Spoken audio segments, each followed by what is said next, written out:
नमस्कार दोस्तों। कोटक महिंद्रा बैंक के क्वार्टर 4 के नंबर्स आ चुके हैं।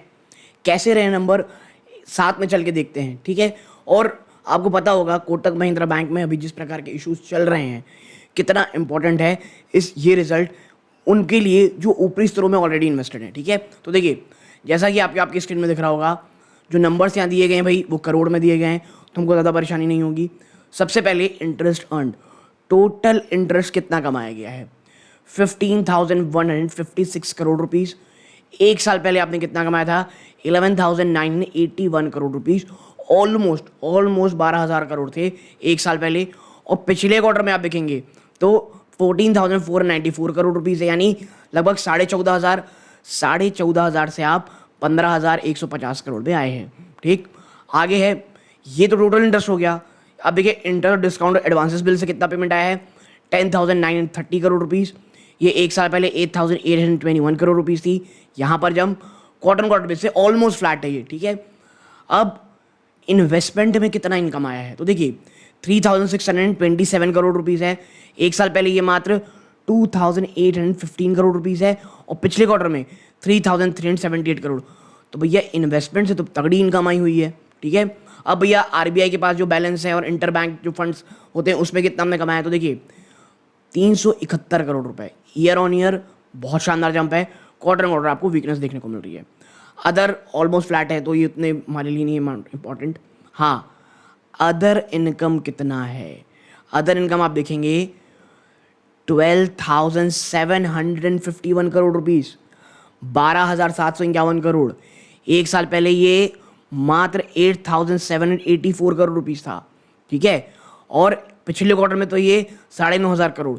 भाई साहब अदर इनकम में काफ़ी अच्छी आपको यहाँ जंप देखने को मिल रही है। अब प्रॉफिट और loss on scale of investment including revolution insurance business की बात हो रही है। 1,000 करोड़ ज़्यादा रुपए कमाए गए हैं। जो ये 12,000 करोड़ के अंदर ही है ना, ये कोई अलग से नहीं आ रहे ना, तो याद रखिएगा। यहाँ से आप एक साल पहले 489 करोड़ रुपीज़ का लॉस पाए थे। पिछले क्वार्टर में ये 2,000 करोड़ ज़्यादा था, तो क्वार्टर आपको 1,000 करोड़ की मार पड़ी है यहाँ पे, ठीक है। थोड़ा अब हम इसको मिटा लें ताकि आगे कुछ और अच्छे से चर्चा हो पाए। 1 मिनट।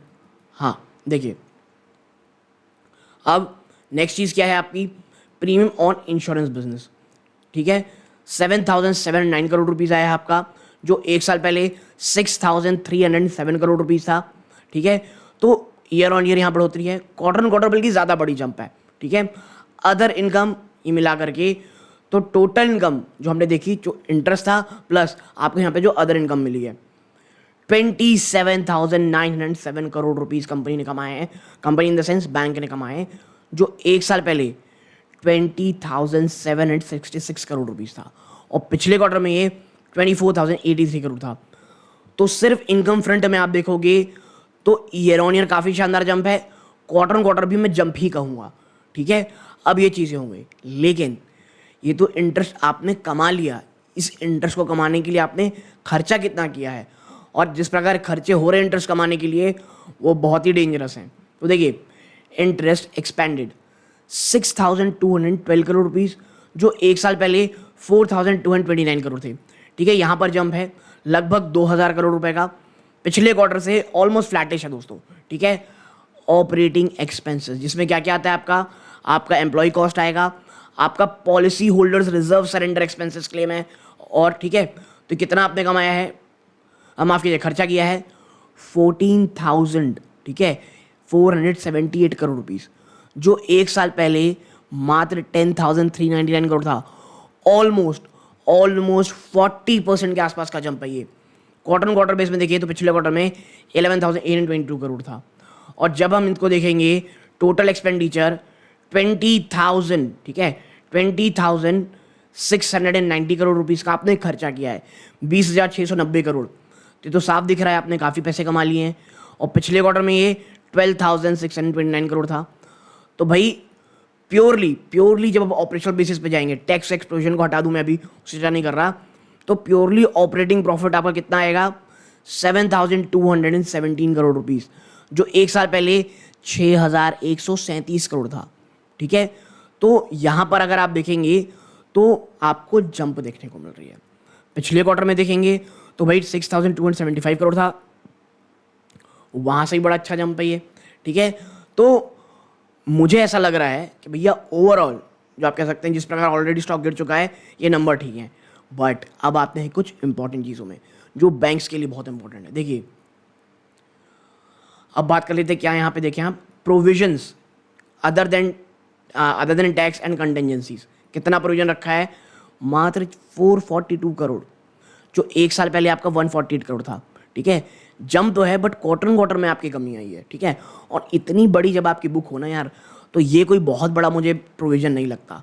ठीक है, और टैक्स एक्सपेंसेस को अगर हम कर लें तो ओवरऑल जब आपको नंबर देखने को मिलेगा तो आप पाएंगे भाई कि प्रॉफिट आफ्टर टैक्स, ठीक है, प्रॉफिट आफ्टर टैक्स आपका कितना आया है 5337 करोड़ रुपीस, जो एक साल पहले 4566 करोड़ रुपीस था और पिछले क्वार्टर में 4264 करोड़ रुपीस था। तो यहाँ पर आपको साफ साफ जंप देखने को मिल रही है। ठीक है, अब अगर हम जाएं नीचे और कुछ इसकी अंदरूनी चीज़ों में चर्चा करें, जैसे सबसे पहले क्या आता है भाई साहब, कैपिटल एडिक्वेसी रेशियो बहुत बेहतरीन 20.55, आरबीआई के नॉर्म के अनुसार तो बहुत ऊपर है। पिछले क्वार्टर थोड़ा घटा था, 19 तक आ गया था, ईयर ऑन ईयर में थोड़ा कमी है दोस्तों, बट स्टिल बहुत ही शानदार। आपकी जो डाइल्यूटेड ईपीएस आई है, ठीक है, जो ईपीएस आपकी डाइल्यूटेड है 22 रुपीज़ 78 पैसा थी, जो अब जंप होकर के 26 रुपये 65 पैसे आ गई है। काफ़ी अच्छा जंप है ईपीएस में, क्वार्टर ऑन क्वार्टर तो और भी ज़्यादा अच्छा जंप है। आपकी जो एनपीएस है, ठीक है, ग्रॉस एनपीए आपका 1.38 पे आ गया है, जो एक साल पहले 1.76 पे था।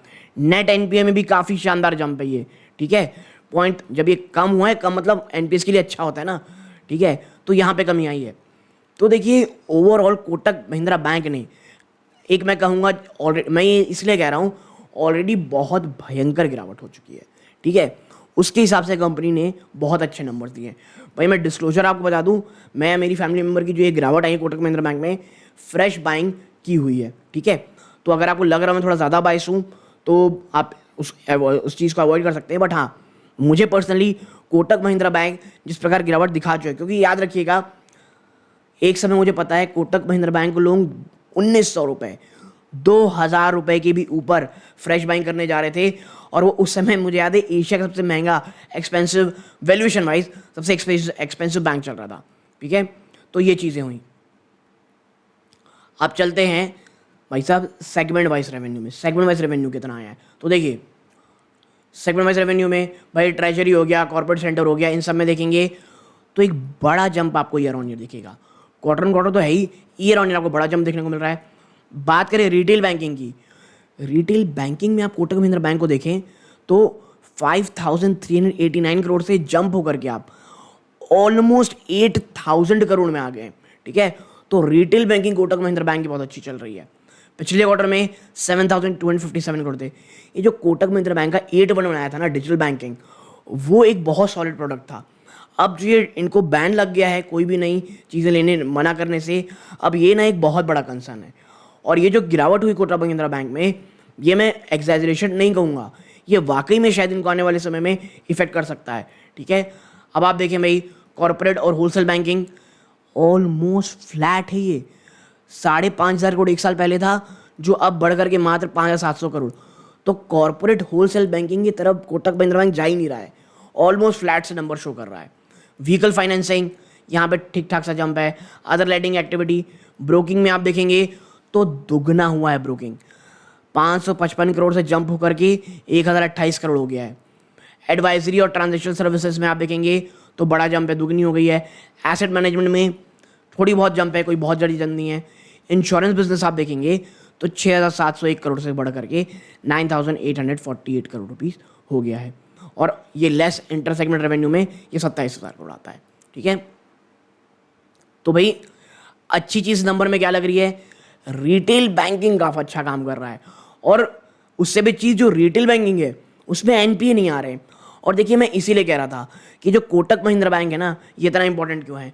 अब ये उसकी रेवेन्यू इन्होंने जो सेगमेंट रिजल्ट जो इन्होंने कमाए हैं, ठीक है, तो बहुत सारी चीज़ें यहाँ पर आपको आती हुई अब नंबर देखिएगा दोस्तों। हम मुझे ऐसा लगता है कि भाई ऑलरेडी जो भी बहुत सारी चीज़ें आपकी हैं वो इसमें प्राइज इन हो चुकी होंगी।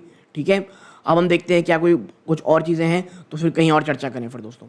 ठीक है, ये तो भाई नंबर्स हैं, यहाँ पे हमको और तो कुछ नहीं चल रहा है। कुछ और होगा दोस्तों तो आगे चल के जब कोई कंप्लीट एनालिसिस का वीडियो आएगा मैं वहाँ पे चर्चा करूँगा। बट हाँ, ओवरऑल जो चीज़ है कोटक महिंद्रा बैंक को लेकर के कि भाई क्यों मुझे ये बैंक पसंद है, इस रिजल्ट ने भी ये बताया है। कंपनी कुछ बहुत सारे क्लैरिफिकेशन भी लेकर के आई है, लेकिन मैं उसके ऊपर जाऊंगा तो वीडियो बहुत ज़्यादा लंबी हो जाएगी। मुझे बस आपके सामने ना नंबर डिस्कस करना था, ठीक है, जो मैंने कर लिया है। और यदि आप कोटक महिंद्रा बैंक में निवेशित हैं या निवेश की सोच रहे हैं, मुझे बताइएगा आपको ये नंबर्स कैसे लगे, ठीक है। आप यहाँ तक जुड़े रहे, इस बात का बहुत बहुत धन्यवाद। ये सूर्यकांत है, चैनल में पहली बार आए हैं, सब्सक्राइब करके दोस्तों प्लीज़ चैनल वीडियो को लाइक ज़रूर कीजिएगा। 10,000 सब्सक्राइबर कंप्लीट हो चुके हैं। इस सब चीज़ के लिए आपका बहुत बहुत धन्यवाद। जय हिंद दोस्तों।